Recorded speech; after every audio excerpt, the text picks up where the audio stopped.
Self-worth, self-love, confidence, value, personal value, setting boundaries, respecting yourself, having others respect you, self-esteem. Essentially, all these come from the same root, the same principle. There's a principle or a set of principles that guides your own self-worth. And if you're going to deal with self-worth, you don't want to deal with some practices that are going to touch on the symptoms of self-worth. You want to deal with the principles that deal with the core of self-worth. So let's understand some principles around self-worth. And first of all, everybody, and I mean everybody, whether a person is wealthy, whether a person appears confident, no matter what, has issues with self-worth, has some kind of self-worth equilibrium going on all of the time. And I'll explain in this video how you put yourself in a low self-worth state. Because we're going to discuss aspects of self-worth that are inside your command, in your power, under your influence.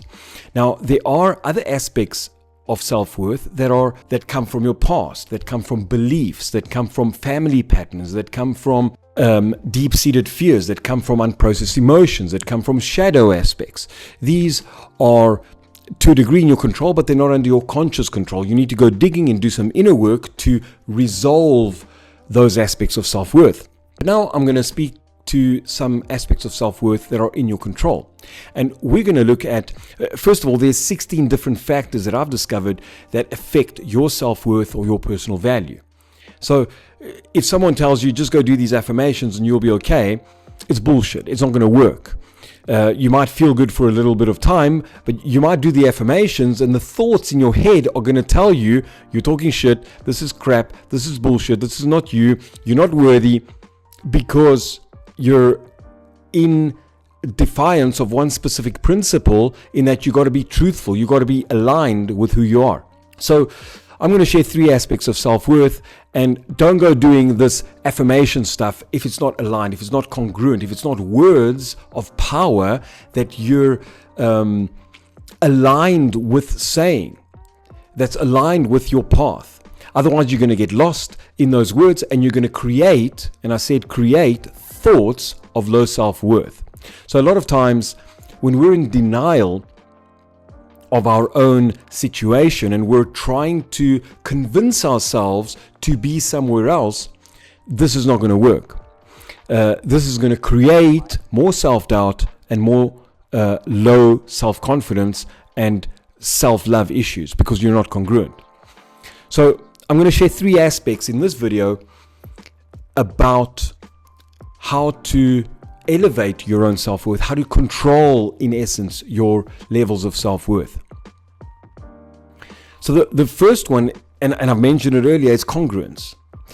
And what is congruence? Congruence affects your authority. If you're incongruent with your self-worth, if you're incongruent, what you say you do and who you say you are is not who you truly are, and you don't do what you say you're going to do, then you have incongruence, and this affects your authority, and this affects your ability to influence life in general, and to influence your results, and to influence your outcomes in general. So if you're not congruent with yourself, if you don't do what you say you're going to do, and if you're not that which you say you are, then you're not congruent with what you're putting out there. And then you're going to know that you're not congruent with what you're putting out there, and your mind is going to give you feedback. It's automatically going to give you feedback and tell you, this is bullshit, you're bullshitting the world, you're bullshitting other people, this is not true, imposter syndrome, all this stuff, and you're going to beat yourself down. The beating yourself down is not a bad thing, it's a good thing, because it's feedback telling you that you're not being congruent. You got to be true. So that's the first step and the first layer. If you want to eradicate low self-worth and low self-confidence, you begin with being true. And the moment you're true, you step into power. When you're not true with yourself, you'll be in victim mode, you'll be in fear fear mentality, and you're trying to convince and manipulate the world into believing who you are, that you say you are, and what you've got is valuable and you're worth it and all this bullshit. It's hard work and it doesn't work in the long run. So the first aspect is congruence. The second one is being aligned with your natural talents and skills. And I'll share an example.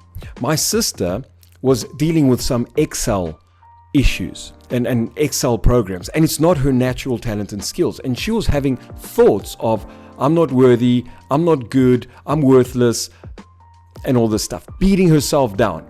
That self-doubt, I'm not good.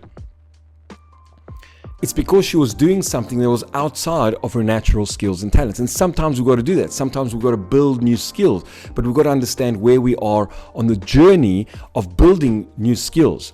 And this was something that just what is not in her makeup. Some people are artists. Some people are mathematicians. Some people are good at logic. Other people are good at emotion. So you've got to understand where your natural talents and skills are. Align to them. Don't try to be something you're not. The moment you're trying to be an accountant, when you're an artist, your brain, your function, your whole design, your imprint is not that way inclined. It's not designed that way. Yes, you can learn, you can gather those skills, you can create it. Of course, that's possible. But you got to honor what your natural talents and skills are. When you're aligned and doing what you're naturally good at, you're going to naturally feel confident. You're going to naturally feel worthy. You're going to naturally feel valuable. You're going to naturally feel, this is me.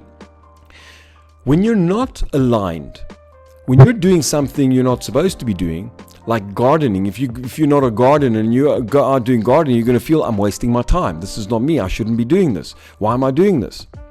So you got to align yourself and your actions to doing things that you're naturally inclined to do.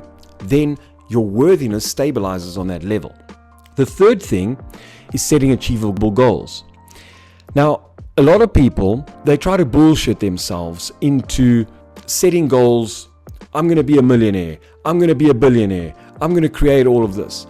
Now, if you don't have a reference point, an actual reference point of creating that kind of money, what you're going to do is you're going to set a goal this year of €1 million or $1 million or $1 million whatever, and all you've ever earned was $20,000 a year. And now you've got a goal for $1 million. First of all, your own self does not have any evidence of you ever achieving that. So there's immediate self-doubt that comes into your thoughts. I'm going to create $1 million this year. You might have a bit of excitement, but if you don't have a plan, if you don't have a strategy, if you don't have the ability, if you don't have the resources, if you don't have the emotional capacity to carry that million, if you don't have the ability to create, or the strategy or the plan to create that million, then you're going to fail, and your own mind is going to tell you this million plan is bullshit. The self-doubt and the low self-confidence and the low self-esteem is going to come into your mind and tell you this goal is bullshit, because you've set a goal far outside of your comfort zone, far outside of your capacity and capability right now. I'm not saying it's never possible. I'm not saying don't set those goals. I'm saying you've got to set such goals strategically with a plan and aligned and congruent.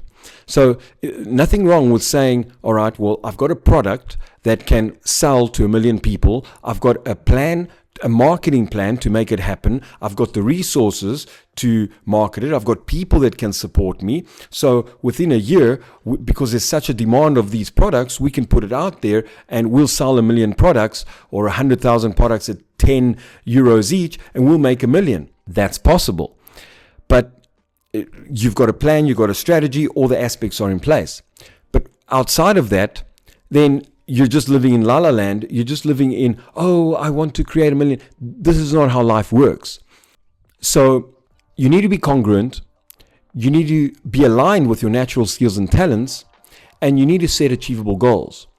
If I tell you, instead of setting a goal for 1 million, if you're earning 20,000 a year, and I say, just earn 22,000 this year, what's your mind going to tell you? Your own mind, 22,000.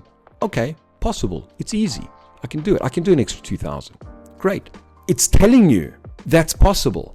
But if I tell you, okay, let's double that, earn 40,000 this year, immediately you're going to feel a bit unstable, a bit nervous, a bit uncertain, a bit doubtful. Ooh, how am I going to do that? I'm not too sure. I've never doubled my money before. It'll be nice to do it, but how am I going to do it? So doubt and questions start to creep into your mind. And if I say, let's do 200,000 this year, you're going to think, whoa, impossible, because you don't have a reference point. You've never done it. So your mind gives you feedback based on the resources, the capabilities, your the possibility of you achieving it based on your current resources and current plan and current ability, physical, emotional, mental abilities.